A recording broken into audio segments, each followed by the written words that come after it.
Hey everyone, and welcome to another deep dive. You know that age-old question city or countryside?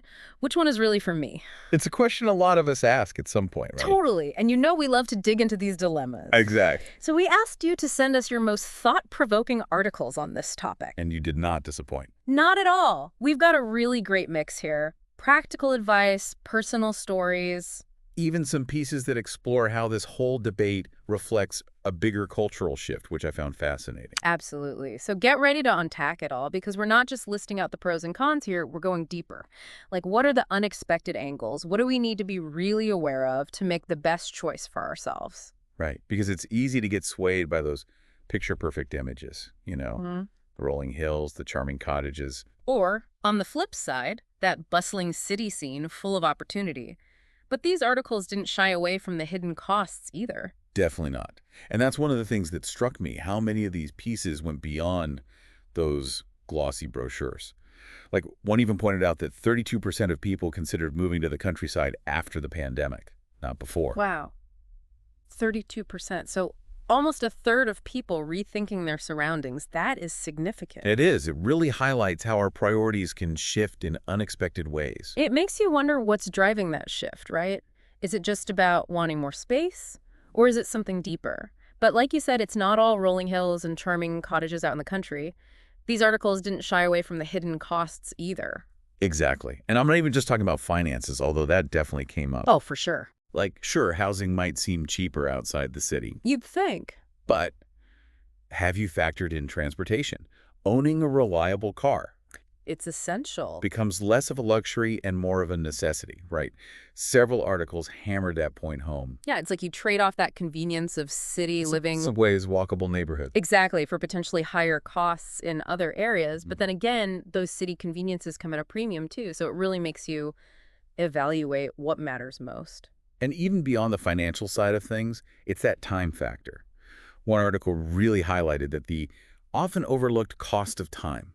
Like, okay, maybe you have a shorter commute in a city, but are you constantly bombarded with stimuli, with opportunities, with the pressure to be on all the time? Whereas in the countryside, life might move at a slower pace. Right, which can be a good thing or a bad thing, depending on your personality. Exactly. But it also usually means fewer choices, fewer events. Yeah. A different kind of rhythm. Yeah. It's about finding that balance, isn't it? The pace that actually suits your personality, your needs. One article used this great phrase, mindset shift. Like, it's not just about where you live, but how you live. Oh, I like that. Mindset shift. It's true. Like, if you choose the countryside, are you prepared to embrace a slower, more deliberate pace? Precisely. It's about aligning your expectations with reality. And that includes the social landscape, too. A few articles really honed in on the whole tight-knit community aspect of rural living. Which, of course, is often romanticized. Right, but it's a double-edged sword, isn't it? Totally. For some people, that's exactly what they crave, that sense of belonging. But for others, it could feel stifling. Oh, absolutely. Like, where do you draw the line between feeling supported and feeling... Suffocated. Yes, exactly. And on the flip side, cities can be surprisingly lonely even when you're surrounded by millions of people. That's the irony, isn't it? Feeling anonymous, lost in the crowd. One article I found this fascinating talked about how cities tend to attract a certain type of ambition, that drive to constantly be climbing the ladder. And they argued that the people who thrive in that environment tend to be highly driven, adaptable, always pushing forward. Which can be exhilarating, of course, but also completely exhausting. It made me think of another article that suggested that city dwellers might be less in tune with those natural rhythms we were talking about, the changing seasons, the cycles of light and dark, because in the countryside, those rhythms are woven into daily life. They shape routines, they shape perspectives. It makes you wonder. What do we lose when we're disconnected from those rhythms? Yeah. That's something to think about, wouldn't you say? It really does make you think. And, it ties into a point that another article raised about the surprising perks of both lifestyles. Because it's not all challenges, is it? There's a whole other side to this story. Like, when we think city, we think career opportunities. Right, that's the big draw for a lot of people. Exactly. But several articles highlighted these really unique paths that the countryside offers. And I thought that was so interesting. Yeah, it's easy to forget about those when you're imagining. Like, Tractors and fields. exactly. But These articles went beyond that. One mentioned the surge in people starting their own businesses in rural areas. Oh, interesting. Like what kind of businesses? Everything, handcrafted goods, ecotourism. It Yeah. seems like that entrepreneurial spirit can really thrive when you're a bit further from the city's hustle. Absolutely. And there's that self-sufficiency that often comes with it, right?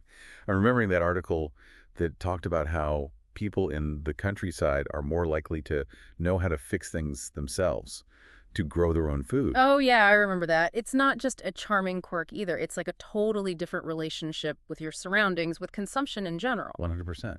You're forced to be more resourceful, more in tune with the practicalities of daily life.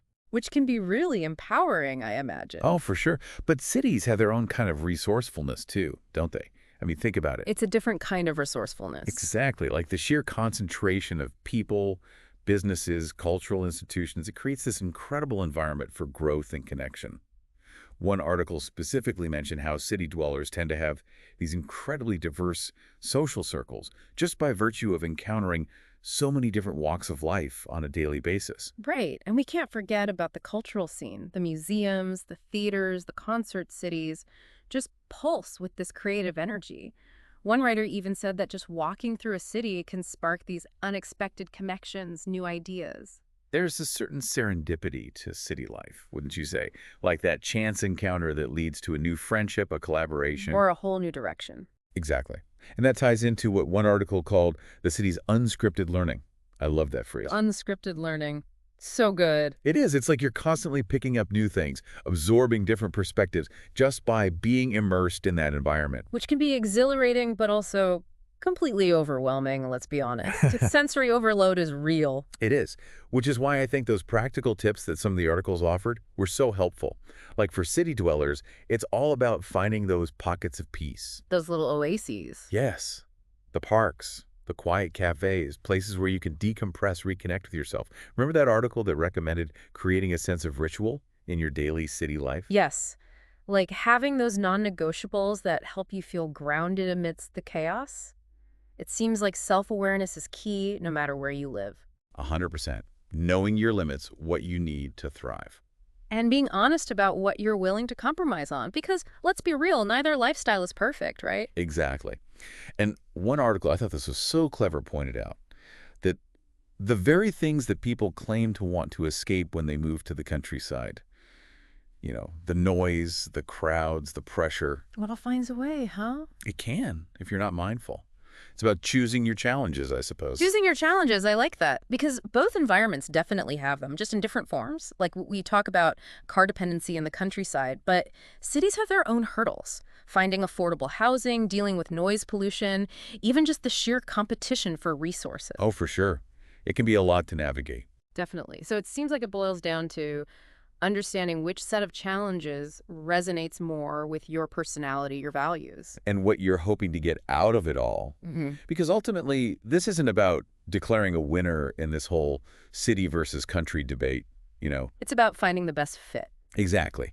It's about equipping you with the insights to make the choice that's right for you. And I think these articles did just that. They provided this incredible roadmap highlighting both the obvious and the not so obvious to consider. They really did. It's Yeah. like a masterclass in informed decision-making. Right. But even beyond the practicalities, these articles sparked a deeper conversation, didn't they? They did, and that's what makes this topic so fascinating to me. It's not just about location, it's about lifestyle. It's about values. It's about what truly matters to us as individuals. And sometimes it takes stepping outside our comfort zones, even just mentally to figure that out. Like these articles gave us permission to really question our assumptions, to really get to the heart of what matters. One article had this great line. They said, don't just move from something, move towards something. Oh, I love that. So much more empowering than just trying to escape something. Right. It's about identifying what you're seeking, what you want to move towards, not just what you're leaving behind. So, are you someone who's drawn to the tranquility of nature, that slower pace of rural life? Or does the constant hum of the city energize you? All those opportunities it presents. Because like we've been saying, there's no right or wrong answer here. It's about finding the right fit for you. Exactly. And I think these articles gave us the tools to start figuring that out. Like, remember that part about how the night sky actually looks different depending on where you are? Oh, yeah. I loved that imagery. In the countryside, you can see constellations with such clarity. A blanket of stars. It made me want to just drive out to the middle of nowhere and just look up. It's incredible, right? Whereas in cities, that view is often obscured by light pollution, which is interesting. It's like a metaphor for the whole thing, isn't it? How so? Well, in the countryside, you're more aware of those vast natural rhythms, the seasons, the cycles of day and night, even just the stars overhead. But in the city, you're surrounded by a different kind of brilliance, a human-made spectacle of lights, energy, ambition. It's true. Two very different energies. It makes you think about what kind of connection resonates more deeply with you. Is it that awe-inspiring vastness of nature? Or the electric hum of human connection, creativity. It's a fascinating question to consider, and beyond just the aesthetics of it all, there's that element of choice.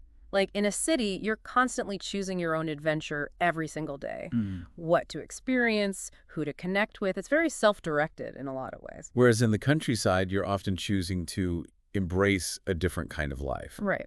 A slower pace, a community that's usually much more rooted in a particular place, a particular way of life. Yeah. It's about aligning your values with your environment, wouldn't you say? Finding that sense of congruence between where you are and who you are. And maybe that's the key to truly thriving no matter which path you choose. I think you've hit the nail on the head. It's about finding that sweet spot where you feel aligned, where your environment supports the life you want to live. So to all our listeners out there, if you're grappling with this very question city or country, I think the message here is there's no one-size-fits-all answer. Embrace the exploration. Exactly. Dive deep into your own priorities, your values, your dreams. Trust your gut. And trust that the answers will reveal themselves. Sometimes it just takes a little digging. Well said. This has been such a thought-provoking deep dive. Thank you so much for your insights. The pleasure was all mine. Always love a good city versus country debate. Me too. And to everyone listening, until next time, keep exploring, keep questioning, and keep seeking out those places where you truly belong.